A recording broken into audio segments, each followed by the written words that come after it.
Hello, my friends. Welcome back. Today I want to tell you about a boy who could not speak clearly, who failed his exams again and again, whose own father thought he would never amount to anything. But this boy grew up to stand almost alone against the most dangerous man in modern history, and he saved his country when almost everyone else had given up hope. His name was Winston Churchill. How did a failing schoolboy become the man an entire nation turned to in its darkest hour? Stay with me till the end, because the story will surprise you. And if you enjoy true stories like this one, please subscribe, because we tell stories like this every single week. It was a cold night in November 1874 at Blenheim Palace in England. This was one of the grandest houses in the whole country, built for a duke. Inside, a baby was born 2 months early. His name was Winston Leonard Spencer Churchill. He came from a great family, but greatness did not make his childhood happy. His father, Lord Randolph Churchill, was a famous politician, sharp-tongued and always busy. His mother, Jenny, was a beautiful American woman who loved parties and society life. Neither of them had much time for their son.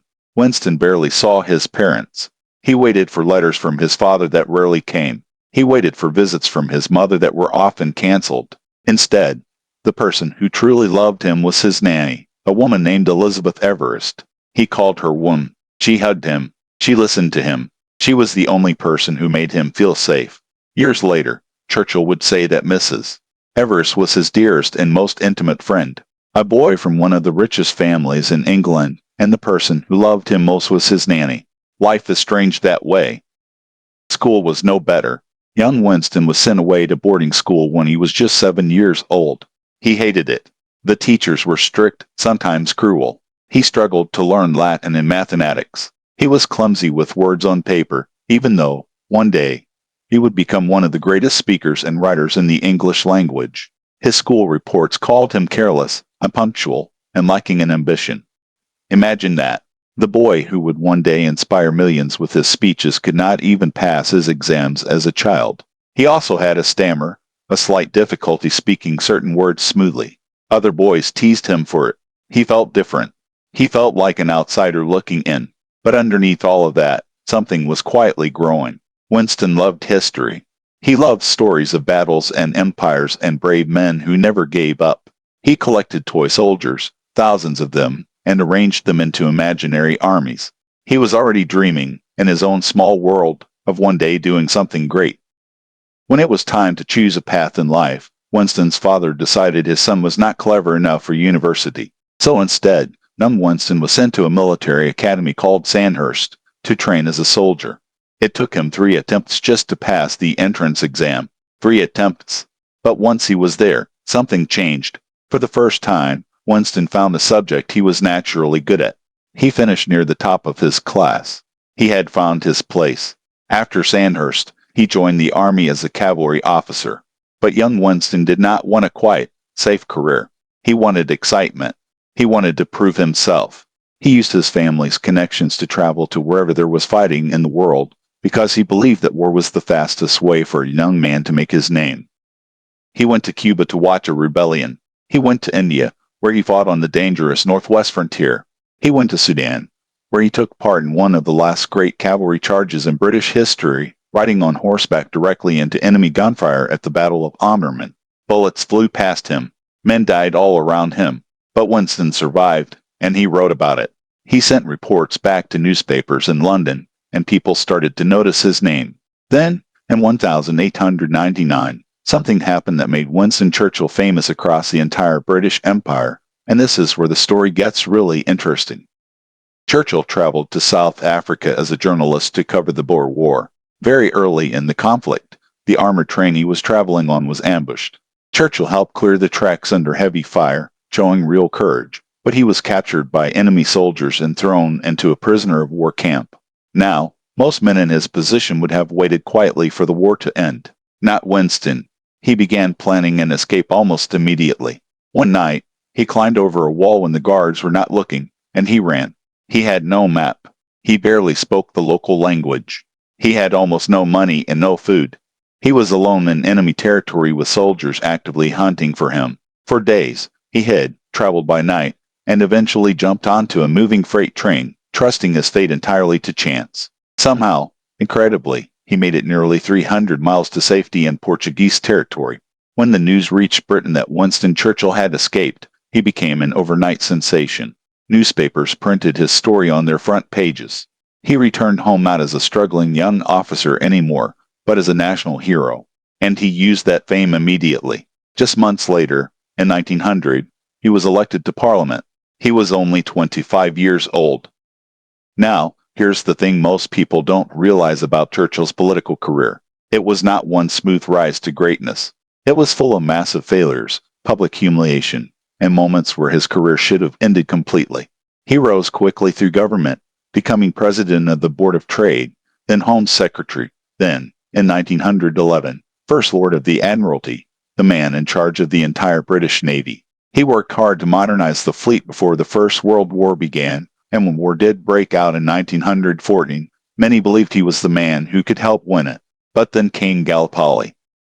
In 1915, Churchill pushed hard for a bold military plan, an attack on the Ottoman Empire through the Dardanelles Strait, aiming to knock Turkey out of the war and open a path to help Russia. It was an ambitious idea. It was also a disaster. Poor planning, difficult terrain, and fierce resistance turned the campaign into one of the bloodiest failures of the war. Tens of thousands of soldiers from Britain, Australia, and New Zealand died on those beaches. The blame fell heavily on Churchill. He was removed from his position in disgrace. Newspapers attacked him. Former colleagues turned their backs on him. For a man so driven, so proud, this was devastating. Most politicians would have quietly stepped back and waited for the storm to pass. Instead, Churchill did something almost nobody expected. He resigned from government completely and went to fight on the front lines in France himself, commanding soldiers in the trenches, sharing their danger and their mud and their fear. He wanted to prove, to others and perhaps to himself, that he had not lost his courage. Slowly, painfully, Churchill rebuilt his career after the war. He held several more government positions through the 1920s, but by the 1930s, he found himself pushed out to the edges of political life once again. And this next part of his story is, in many ways, the most important part of all. Through the 1930s, a dangerous new leader was rising in Germany. His name was Adolf Hitler. While most British politicians wanted peace at almost any cost, and many believed that giving in to Hitler's demands would keep the peace, Churchill saw something different. He read Hitler's writings.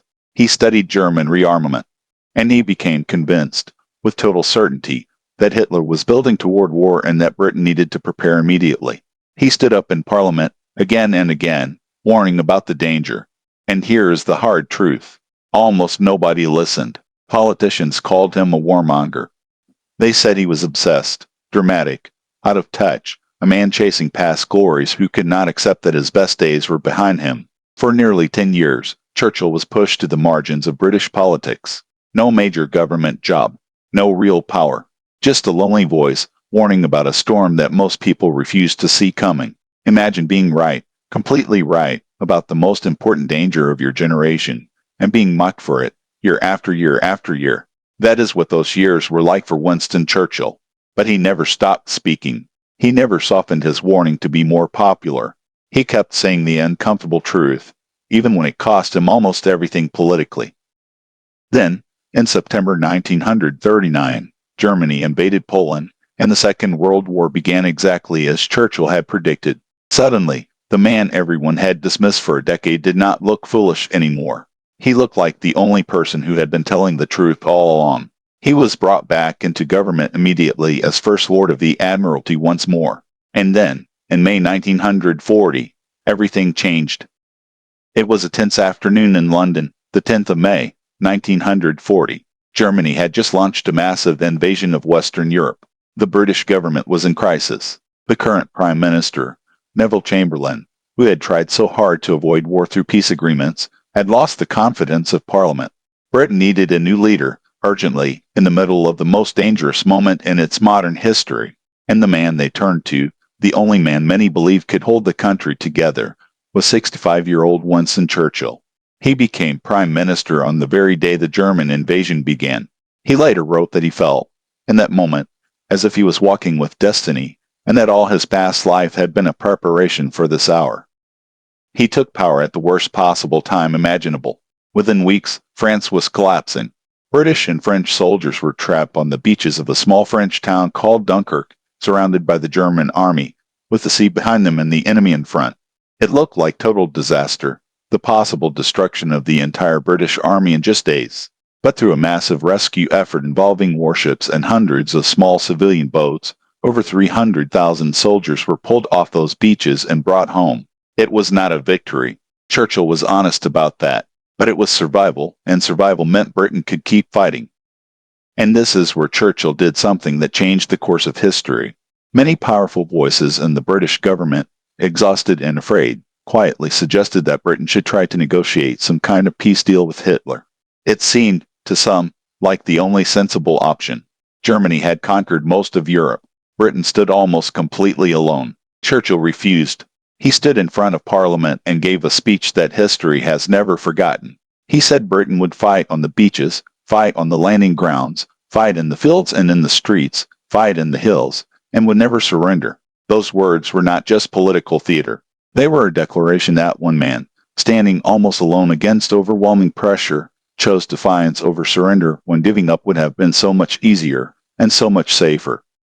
Then came the Battle of Britain. Through the summer and autumn of 1940, the German Air Force launched wave after wave of attacks against Britain, trying to destroy its air force and break the will of its people before a planned invasion. Young British pilots, some barely out of their teens, took to the skies day after day, exhausted, terrified, and outnumbered. Churchill visited them. He visited the cities being bombed. He walked through the wreckage after air raids, and people saw him there, among the rubble, refusing to hide in safety while his country suffered. He gave the credit to those young pilots in words that are still remembered today, saying that never in the field of human conflict had so much been owed by so many to so few. And then came the Blitz, months of relentless bombing on London and other British cities, night after night, families sleeping in underground train stations to survive. Through it all, Churchill's voice on the radio became something Britain clung to, steady, determined, sometimes even darkly humorous. He refused to pretend things were easy. He was honest about the danger. But he always insisted that Britain would endure and would eventually win. Churchill understood something crucial that many others missed. Britain could not win the war alone. So he worked tirelessly to build alliances, developing a close, complicated friendship with American President Franklin Roosevelt, sending him letter after letter, trying to draw the still neutral United States into the fight. When Japan attacked Pearl Harbor in December 1941 and America finally entered the war, Churchill later said he slept the sleep of the saved and thankful, because he knew, finally, that ultimate victory was now possible. He also had to work with Soviet leader Joseph Stalin, a man whose values were nothing like his own, because defeating Hitler required cooperation with allies he did not always trust or even like. This was Churchill's genius. He held together an unlikely alliance of very different nations and very different men, united only by the shared goal of defeating a common enemy. The years that followed were long and brutal. There were setbacks and defeats alongside victories. Churchill worked constantly, often through the night, driven by an urgency that never seemed to fade. He suffered from what he privately called his black dog, periods of deep depression that he battled quietly throughout much of his life, even while carrying the weight of an entire nation on his shoulders. Finally, in 1945, the war in Europe ended. Germany surrendered. Crowds filled the streets of London, celebrating, and Churchill stood on a balcony overlooking the cheering masses, the man who had refused to surrender when surrender seemed like the only reasonable choice.